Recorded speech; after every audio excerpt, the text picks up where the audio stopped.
So I continue my amazing journey all over Spain, but now I'm focusing really on southern Spain, which I haven't spent a lot of time in before. But Granada is where I left off last time. As you remember, I went to Alhambra, but now I went down to Malaga, which is a very important coastal town, and it is actually the home of Pablo Picasso, as well as one of the most beautiful cathedrals that I went inside. And the choir atrium right there is so beautiful. It has a giant sheet music turntable right in the center that spins around for the music, but it's really a breathtaking cathedral. I got inside of there, went outside, and the pigeons were taking a wonderful bath and probably one of the most beautiful little fountains outside this church. And of course, this is the home of Pablo Picasso.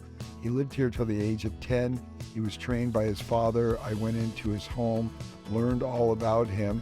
And as he continued on in his journey, he went up to Paris, France, where he became very famous. But this is really incredible. I went down to Gibraltar. I've heard about Gibraltar, the Straits of Gibraltar, my entire life. It's actually a province, if you will, of the UK, and a lot of shipping and a lot of activity goes through here. There's about 60,000 businesses alone in Gibraltar, and there's like 30,000 citizens. It's a real business hub, and this rock is really breathtaking. And it is everything you could ever imagine. You know, you hear about the Rock of Gibraltar. Well, it is certainly a massive, huge outcropping sticking out into the straits. It's really, really beautiful. And I even rented a cool little boathouse for one night there, but the ocean there is extremely turbulent and very violent, and it definitely lets you know you're out there.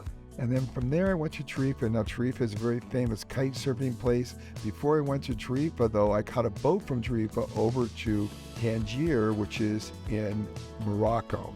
Now, Morocco is a place I've always wanted to go. And, you know, I always had this envision, maybe it being a little poor, maybe a little run down. It was everything the opposite. It was juxtaposed to all the notions I had in my mind.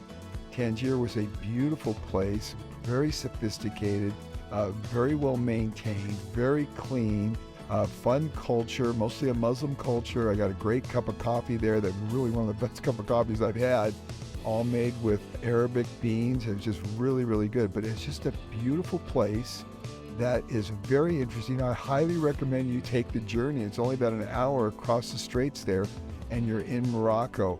And that was fabulous. Then I went back to Tarifa, and now I spent a little time there because this is a world-famous kite surfing place. The wind was up, the water was perfect, the waves were perfect. It was almost glassy smooth, and a couple kiters were out there just at sunset, just having a great time. Water was a little too cold for me. I didn't go in. They're all wearing wetsuits, but it looks like a very cool place to kite. And this is world famous. Lots of people come here from all over the world. Normally, these waters are filled with almost thousands of kiters, but it's a little quiet right now. I talked to a couple of the kiters, and they said that since COVID, it's definitely quieted down, but it's a very special place, and I love Tarifa a lot. It's a very quiet little town, too.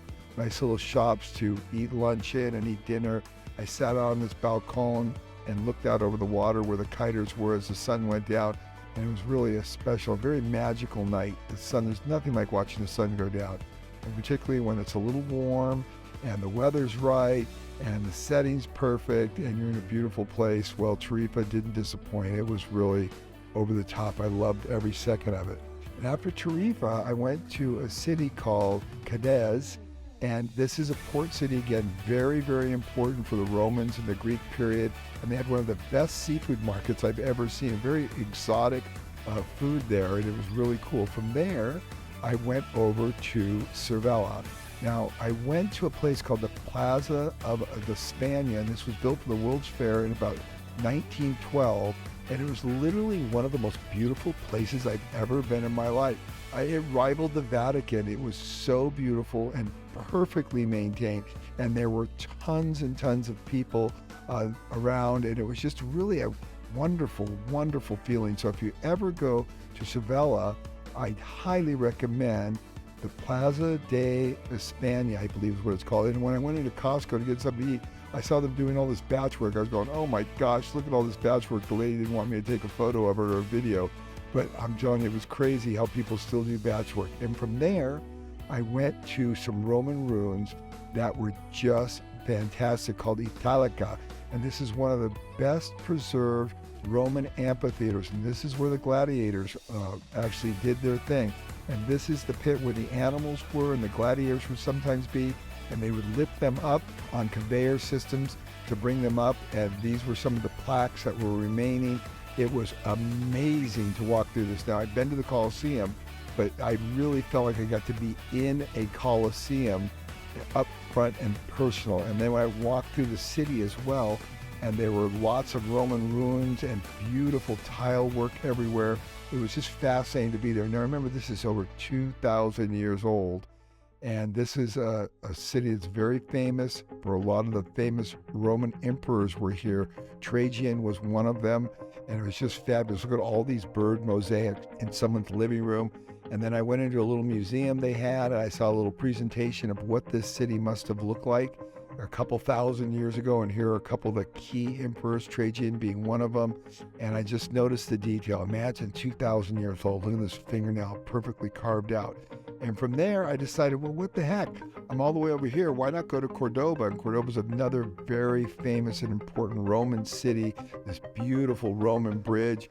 And I walked into town, and I had a nice little lunch. It was just beautiful, narrow streets, very, very clean, and beautiful bougainvilleas just flowing out over everywhere. And from there, off to Egypt to go kite surfing.